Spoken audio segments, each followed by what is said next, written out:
Assalamualaikum warahmatullahi wabarakatuh, Dokter Ahmad Sastra.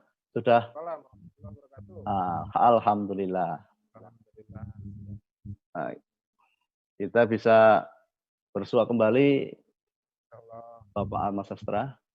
Kaitan dengan rekomendasi Rand Corporation ya, berkaitan dengan Islam tuh gampangnya harus moderat gitu ya. Sejauh mana sih sebenarnya Islam moderat itu dalam tinjauan kacamata kita yang kadang-kadang dihubungkan dengan ayat Al-Qur'an gitu ya. Tadi sampaikan oleh Profesor Yarkasi. Dihubungkan dengan Al-Qur'an. Seakan-akan memang moderat itu ada di dalam Al-Qur'an gitu, dasar Al-Qur'an. Bagaimana analisis Ustadz Ahmad Sastra? Monggo kami persilahkan. Baik, bismillahirrahmanirrahim. Assalamualaikum warahmatullahi wabarakatuh. Waalaikumsalam. Bersyukur kepada Allah kita kembali berjumpa dalam diskursus intelektual ya. Kita mengkaji, kita mengkritisi, kita mencoba membahas, mencerahkan dan seterusnya. Ini adalah tugas intelektual Muslim terutama ya. Jadi tetap santai kita, tetap dalam koridor intelektual. Nah, menanggapi pertanyaan tadi ya, jadi ini sebenarnya bagian dari Ghazal Fikr ya. Ghazal Fikr itu kan perang pemikiran. Nah, perang pemikiran itu ada juga turunannya yang namanya perang istilah. Karena pemikiran itu, kalau dalam konteks filsafat itu kan mengkaji postulat. Suaranya agak kecil, Ustaz. Pak Kecil, Ahmad ya? Sastra. Ya, agak kurang besar. Sekarang? Besar nggak sekarang? Besar apa kecil? Halo? Sudah cukup. Cukup. Cukup ya? Ya. Cukup ya? Ya. Jadi di dalam perang pemikiran itu ada namanya perang istilah gitu ya. Nah, istilah itu disebut postulat di dalam filsafat itu postulat. Maka filsafat itu adalah ilmu yang membahas postulat istilah-istilah didudukkan secara mendalam, dikaji dari sisi akar masalah, akar keilmuan itu kerja filsafat kan seperti itu.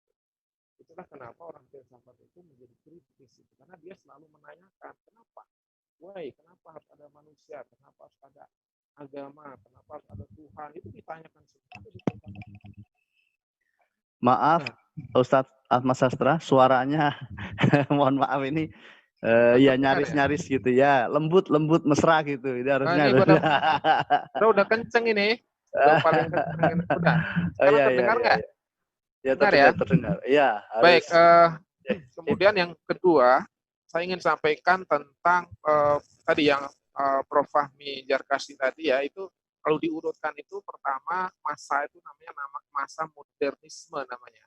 Setelah modernisme atau modernitas itu kemudian neo-modernisme.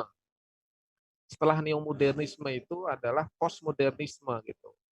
Nah, neo-modernisme itu kan Islam dipandang dengan cara pandang Barat, itu neo-modernisme namanya. Ujung dari neo-modernisme adalah postmodernisme. Postmodernisme itu menghilangkan Islam itu sendiri. Ini adalah visi dari Barat itu sendiri ya. Nah, tentang istilah moderat, saya mau mengkaji pelan-pelan ya secara keilmuan ya. Pertama kita bicara Islam dulu ya. Islam itu kan sebuah istilah juga yang ada di dalam Al-Qur'an gitu ya. Jelas itu di surat Ali Imran misalnya ya kan, inna dina indallahil Islam. Ada kata-kata Islam di situ. Jadi Islam itu berarti istilah yang ada di dalam Al-Qur'an. Kan gitu. Kemudian kalau misalnya mau ada sifat setelah kata Islam, itu ada juga di Quran surat Al-Baqarah 208 gitu. Islam kafah namanya. Udkhulu fis-silmi kafah gitu. Jadi kalau mau memberikan sifat kepada Islam itu juga harus berbasis Al-Qur'an. Kenapa? Karena Islam itu istilah yang ada di dalam Al-Qur'an. Maka sifat-sifat yang melekat di dalam kata Islam itu juga harus digali dari Islam, dari Al-Qur'an juga. Tidak boleh dari luar. Nah, kalau sudah dari Islam, dari Quran, itu nanti rujukan maknanya itu kan tafsir gitu. Jelas banyak tafsir yang bisa kita baca. Bahkan Allah menegaskan ya, kalau manusia itu mencari agama selain Islam, gitu ya, itu di surat Ali Imran ayat 85 ya, bahkan tidak diterima oleh Allah, bahkan termasuk orang-orang rugi. Ini kan menegaskan surat Ali Imran tadi bahwa hanya Islam itu yang benar, yang diridhoi Allah. Kalau orang mencari agama selain Islam maka tidak diterima, bahkan termasuk rugi. Itu surat Ali Imran 85. Nah, kemudian siapa yang, kalau kita bicara manusia, siapa representasi dari Islam? Representasi dari Islam adalah Rasulullah Muhammad SAW. Karena beliau itu diutus Allah, diutus Allah untuk menyebarkan Islam. Nah, itu makanya di surat Al-Anbiya 107 kan disebutkan wa arsalnaka illa rahmatan lil alamin. Maka Rasulullah itu kemudian mewakili Islam, menebarkan Islam menjadi rahmat bagi alam semesta. Jadi Allah dan Rasulullah itulah yang harus menjadi patokan kita untuk memahami Islam. Nah, kemudian dalam Quran juga ada istilah lagi di Quran surat Al-Baqarah ayat 143 itu namanya umatan wasato. Umatan wasaton, umatan wasato, umat wasato. Itu ada di surat Al-Baqarah 143. Jadi bukan Islam wasatiyah di dalam Quran, tapi umat. Ketika bicara wasatiyah itu dikaitkan dengan umat ya. Bukan agamanya, bukan Islamnya, tapi umat wasatiyah. Seperti apa umat wasatiyah? Di ayat itu sebenarnya dijelaskan beberapa karakter ya. Yang pertama adalah adil. Jadi umat yang adil. Adil itu apa? Tentu kita sudah tahu kalau kita bicara adil ya, kita merujuk kepada Quran lagi. Jadi timbangannya harus syariah, timbangannya harus Al-Quran lagi. Kalau adil menurut kapitalisme pasti beda lagi. Adil menurut komunisme semua sama, sama rata, sama apa itu? Sama rata, sama rasa. Itu kan komunis. Itu adil menurut mereka. Kalau adil menurut Islam tidak. Menurut Islam yang disebut adil itu ketika menempatkan segala sesuatu pada tempatnya. Pada tempatnya adalah pada ketentuan Allah. Gitu. Walaupun menurut akal manusia mungkin dirasakan tidak adil. Contoh waris. Waris itu kan menurut akal mungkin tidak adil, tapi itu ketika Allah menetapkan itu maka itu adalah keadilan. Kemudian yang ketiga itu menjadi saksi perbuatan manusia. Jadi umatan wasato itu menjadi saksi perbuatan manusia. Manusia di sini berarti secara umum. Yang keempat adalah di surat Al-Baqarah 143 itu disebutkan juga Rasulullah menjadi saksi perbuatan kita sebagai seorang muslim. Jadi nanti Allah, Rasulullah itu menjadi saksi perbuatan kita. Itu artinya umatan wasato itu jelas sangat berbeda dengan pandangan-pandangan yang selama ini yang cenderung diselewengkan dengan kata-kata moderat. Cuma nanti saya akan bicara moderat ya. Nah, berikutnya di dalam Quran juga tadi Prof. Fahmi Jarkasi ya sudah menyampaikan, misalnya ada istilah muslim, mukmin, muttaqin, sobirin, ada ulil albab, itu ada istilah-istilah di dalam Al-Quran yang kita bisa membacanya, bisa merincinya, bisa mengkaji tafsirnya. Mukmin, muslim. Jadi kalau udah muslim itu orang yang tunduk gitu. Nanti ada hubungannya dengan istilah-istilah yang dari barat itu. Nah, karena itu Ghazul Fikr ini ya, yang namanya perang istilah itu adalah upaya memasukkan istilah-istilah barat ke dalam hasanah Islam. Sementara kalau kita lihat ya, yang namanya istilah dari Islam itu mewakili kebenaran. Kalau dari barat itu jelas mewakili kebatilan. Maka di dalam Ghazul Fikr ini yang namanya perang istilah itu ada namanya sinkritisme namanya. Sinkritisme itu mencampur aduk yang hak dan yang batil. Pada Quran surat Al-Baqarah 42 jelas melarang gitu ya.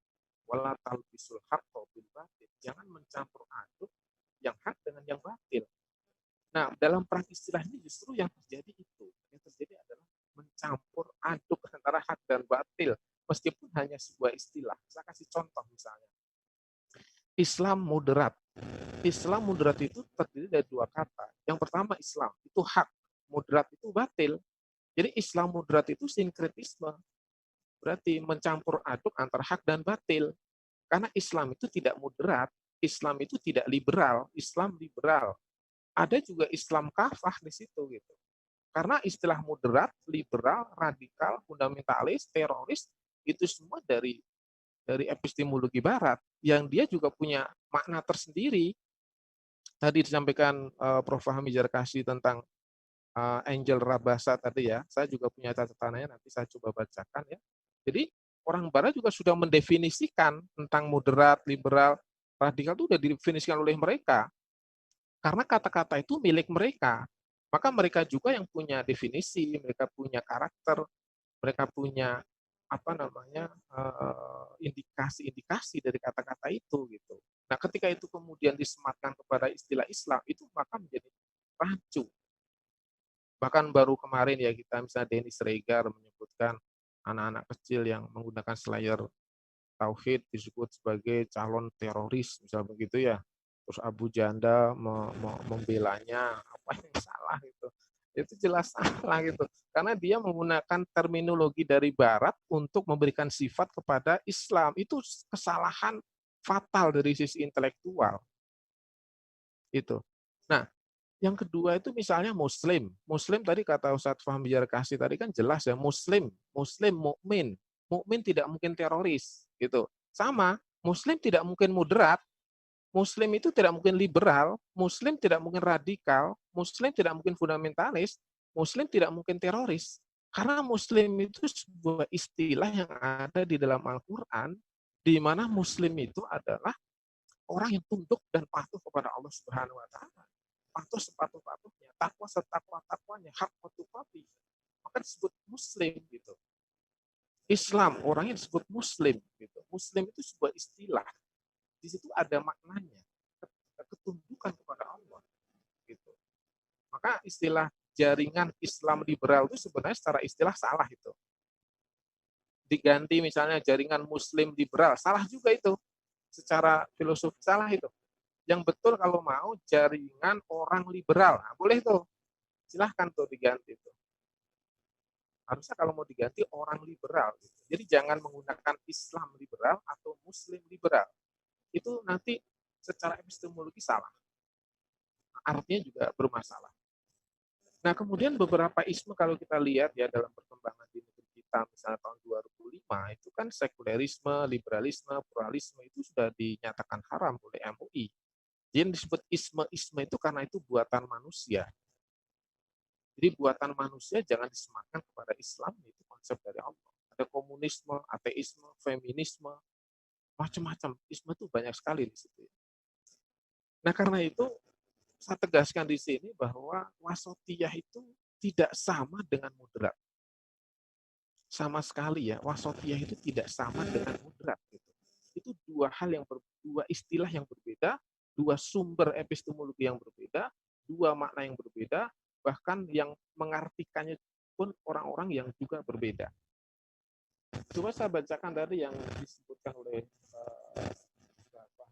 Jarkasi tadi, itu yang Angel Rabasa tadi ya, itu dia menyatakan bahwa Muslim moderat adalah Suaranya kecil, Dr. Ahmadnya.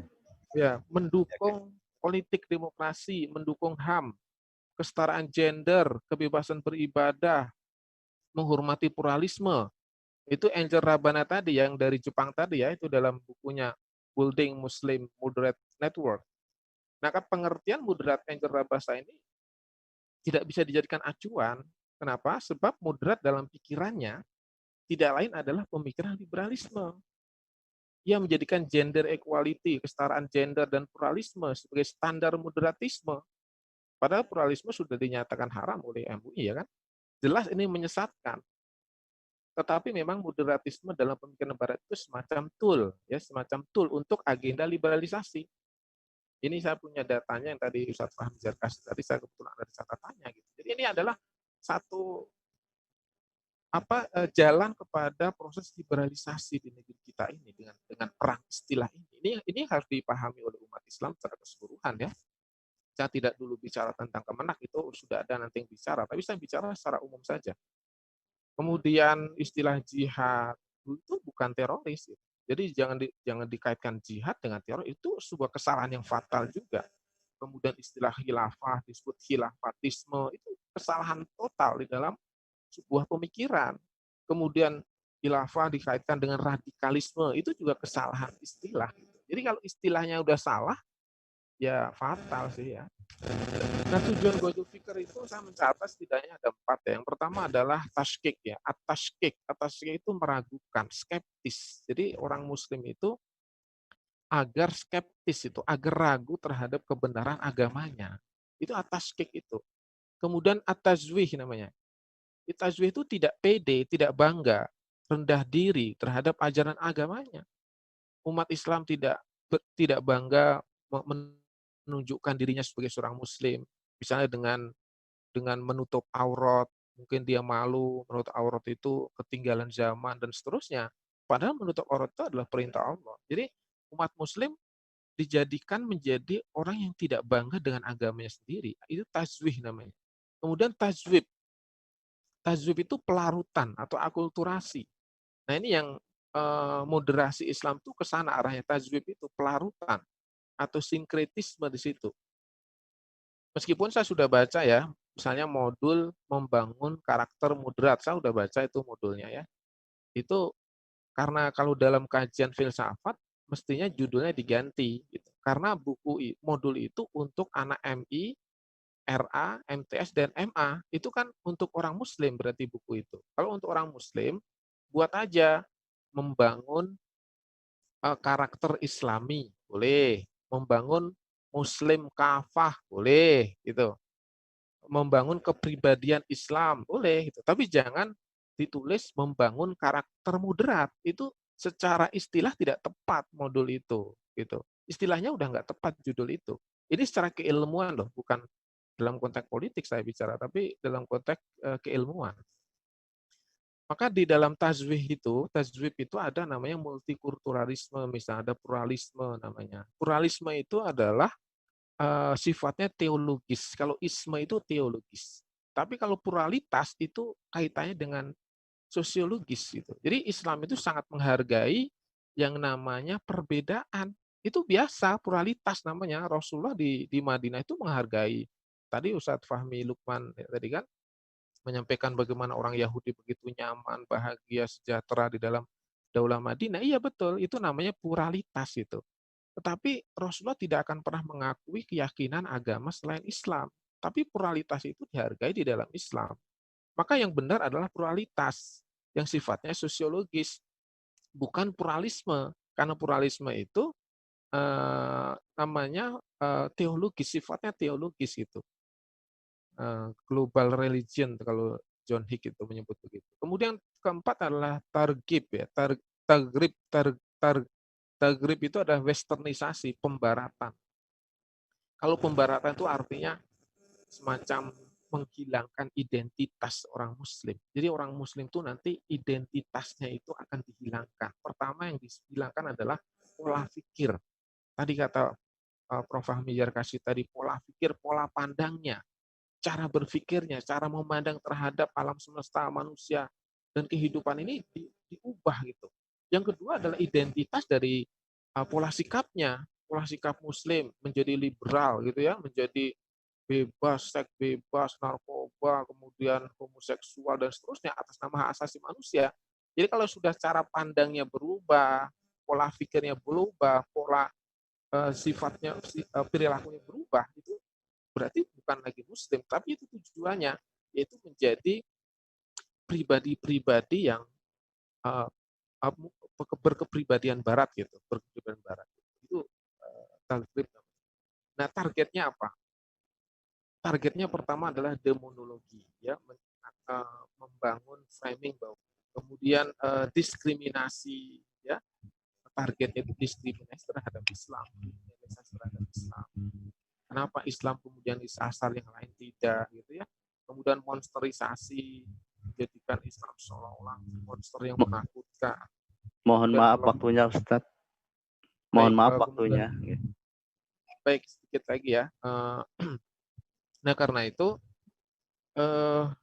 saya tekankan lagi tentang moderasi. Berarti kalau moderasi Islam itu artinya dua kata yang salah.